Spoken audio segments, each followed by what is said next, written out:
alam nyo naman po na kapag sinabing ang Muslim ay hindi kumakain ng baboy, ibig sabihin yan may kadahilanan. Hindi ko lang alam kung meron kayong kasagutan ngayon sa inyong mga isipan kung bakit hindi kumakain ng baboy ang Islam. Pero take it from us, mula sa amin. Dahil kapag ang tanong ay tungkol sa mga Muslim, ang dapat sumagot ay mga Muslim at hindi yung sabi-sabi lang dyan sa tabi-tabi. Sa tunay na mga mangangaral o di kaya nagtuturo sa pananampalatayang Islam. Anong unang kadahilanan?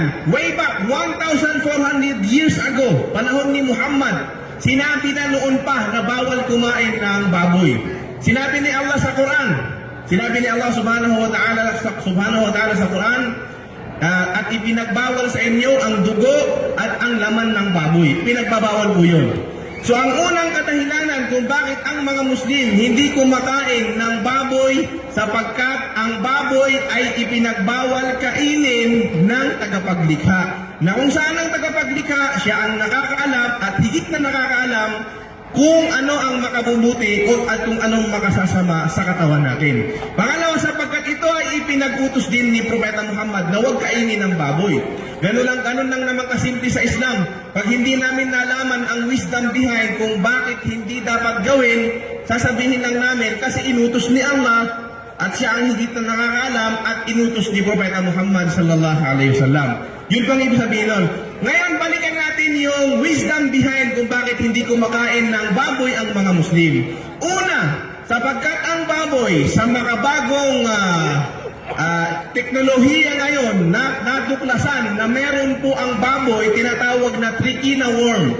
Na ang trichina worm nabubuhay pala sa katawan ng tao sa loob ng 40 years.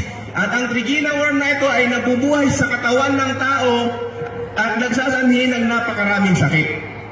Mamaya papaliwanag ko po yun kung paano.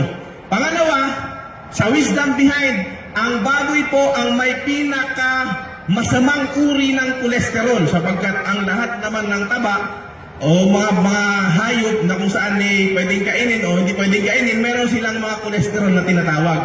Ang bad cholesterol ay matatagpuan ninyo sa taba ng baboy na kung saan ang bad cholesterol na ito ay nagsasanhi ng napakaraming mga sakit.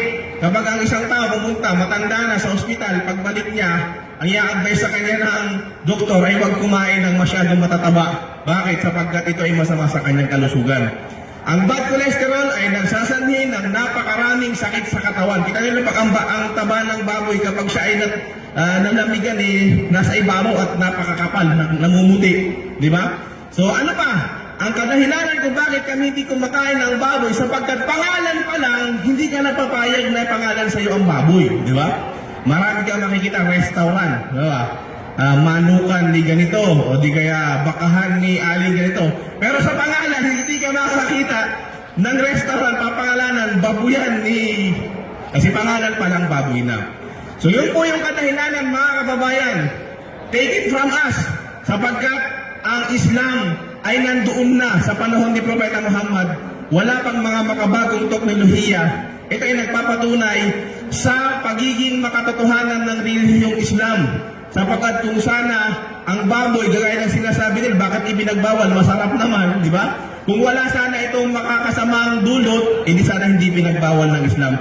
Ngunit ito'y pinagbawal noon pa sapagkat alam ng tagapaglikhang si Allah na makakasama sa atin. At alam ni Propeta Muhammad ang tunay at ang kahuli-hulihang propeta na dapat sundin na makakasama sa tao ang pagkain ng baboy. Kaya naman kami mga Muslim, simula pa noon hanggang ngayon, hindi kami kumakain ng baboy.